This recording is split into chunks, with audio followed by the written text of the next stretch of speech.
Hello, dear students. Today I am going to teach you a revision part. आज हम chapter 1 का revision देखेंगे। जैसे कि बच्चों हमने आज तक चैप्टर 1 से लेकर 5 तक 1 to 5 कंप्लीट किया है एक्सरसाइज के साथ। आज पहले से चैप्टर 1 से अपना रिवीजन स्टार्ट करते हैं।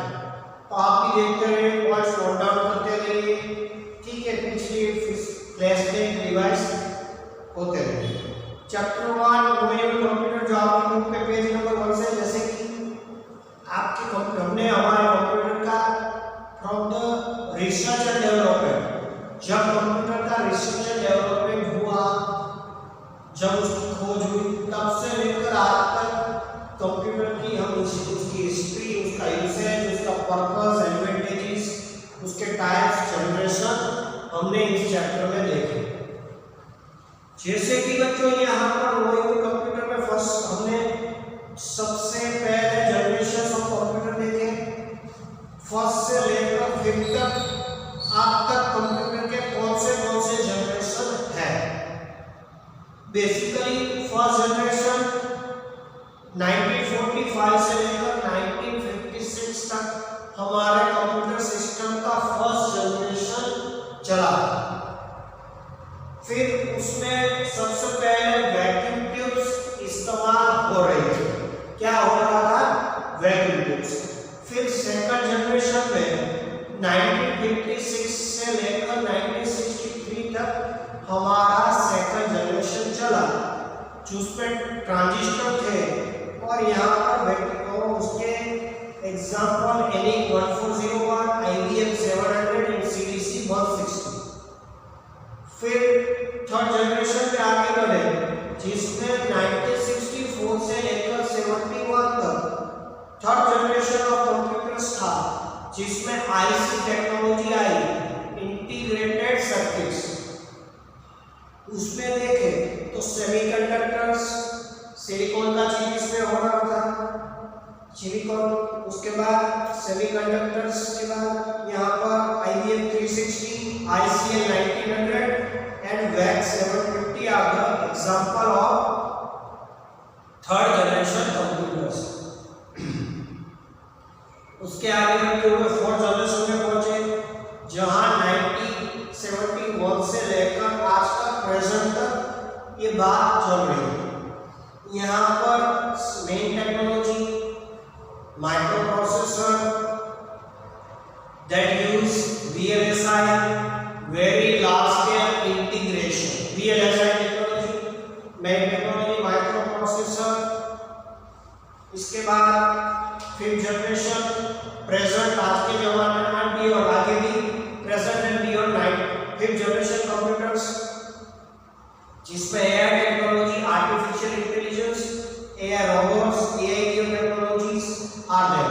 सो बच्चों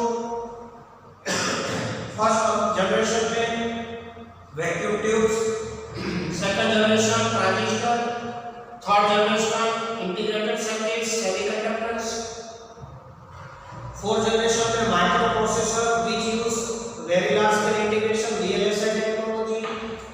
उसके बाद देखा जाए तो generation fifth generation present and beyond, जिसमें AI की आर्टिफिशियल इंटेलिजेंस टेक्नोलॉजी। उसके बाद हमने कैरेक्टरिस्टिक्स ऑफ कंप्यूटर्स देखा, उसकी कैरेक्टरिस्टिक्स देखी, जैसे कि speed, automatic, accuracy, versatile, power of remembering, no IQ, no feelings, large storage, diligence, ये सभी उसकी कैरेक्टरिस्टिक्स, ठीक है। Speed, accuracy, versatile, diligence, large storage capacity. उसके सिवा भी ऑटोमेटिक, ठीक है, no IQ, no feelings, power of remembering, ये सारी उसकी कैरेक्टरिस्टिक्स है, जो ह्यूमन से कंप्यूटर सिस्टम एक मशीन होने के नाते काफी अलग है और ह्यूमन से काफी ज्यादा तेजी से काफी ज्यादा काम करता है। फिर बच्चों एक्सरसाइज देखते हैं, चैप्टर 1 की exercise. Take the correct option. Question 1, into how many generation computers are classified? 3, 4 और 5। Answer 5। Third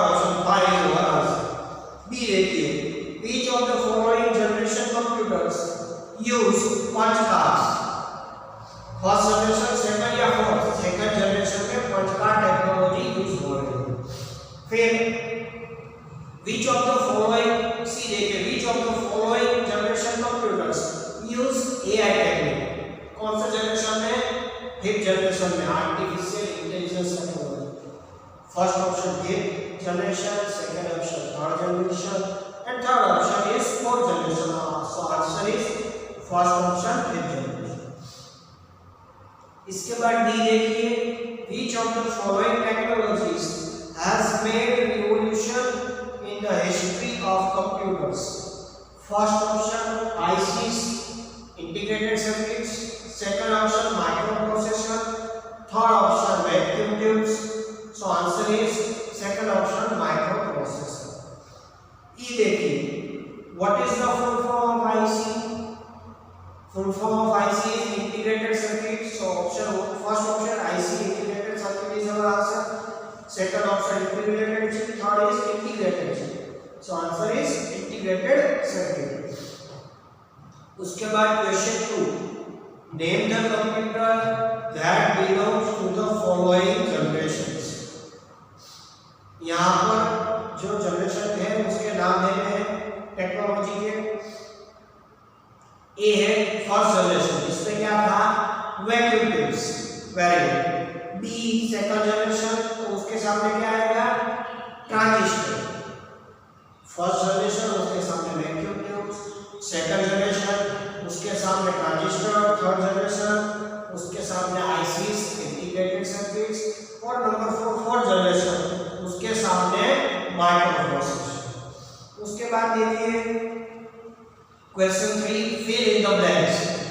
fill in the blanks, fill in the blanks. उसमें फर्स्ट ये देखिए, first generation computers. First generation computers use blank vacuum tubes. Second blank देखिए, the blank technology is used in the fourth generation computers. Answer is microprocessor technology. C देखिए, a computer has a blank memory, so answer is large memory. D देखिए, a computer never makes blank, answer is mistake.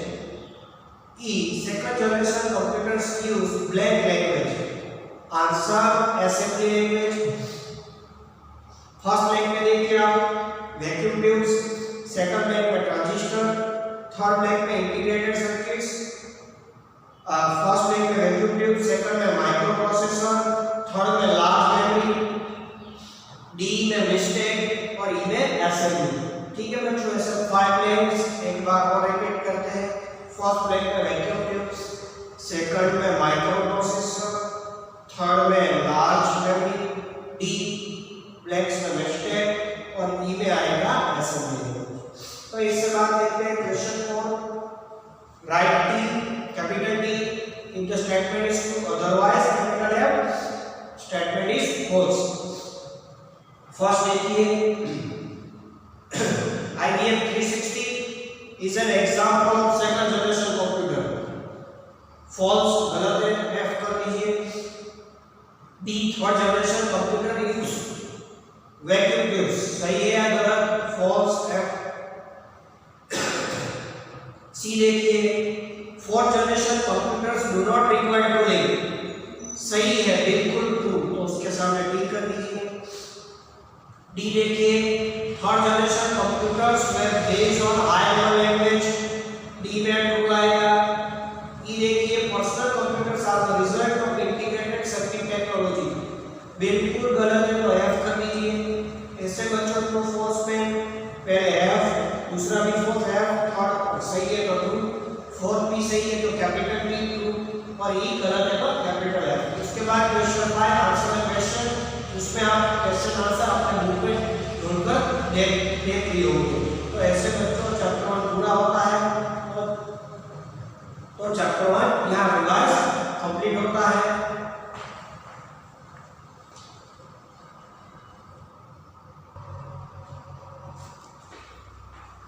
So students, जैसे कि chapter 1 का revision complete किया है।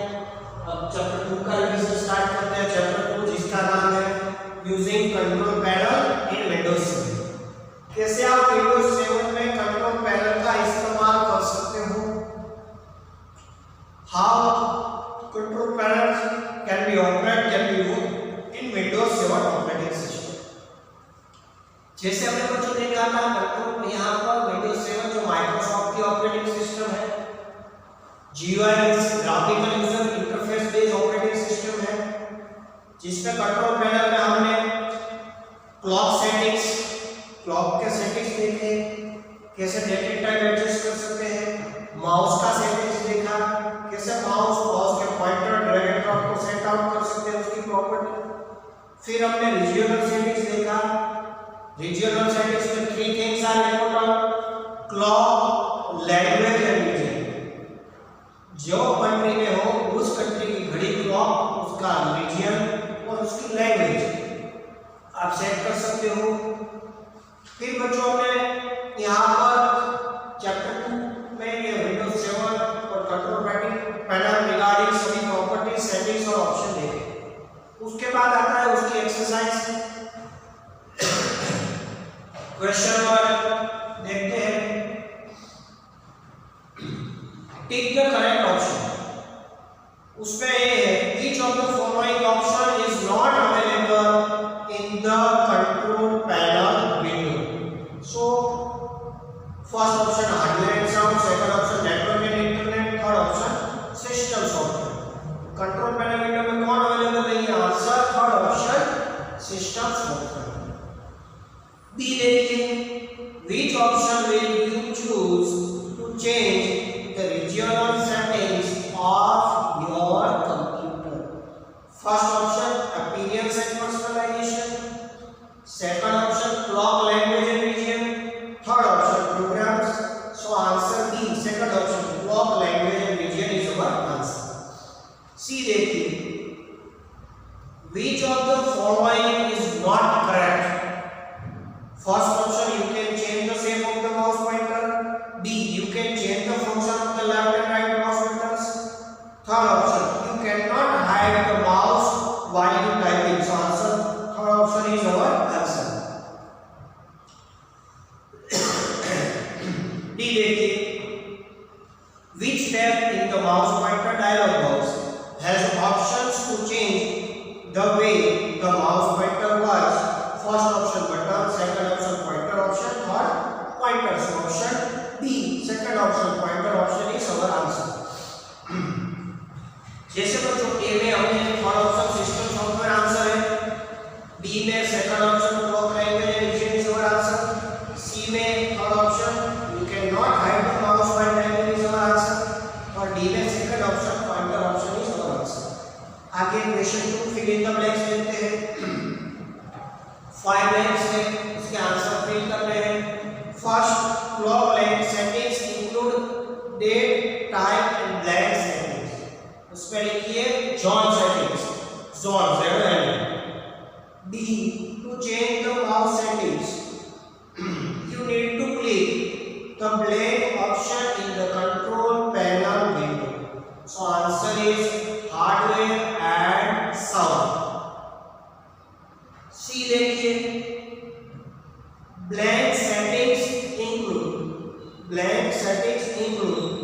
the settings of display of languages, numbers, time and date. तो third blank में answer आएगा regional, answer regional. D देखिए, to change the appearance of your desktop. To change the appearance of your desktop, comma, click the blank option in the control panel window. Answer is appearance and personalization. E देखिए, select the blank checkbox to make the pointer work more accurately when you are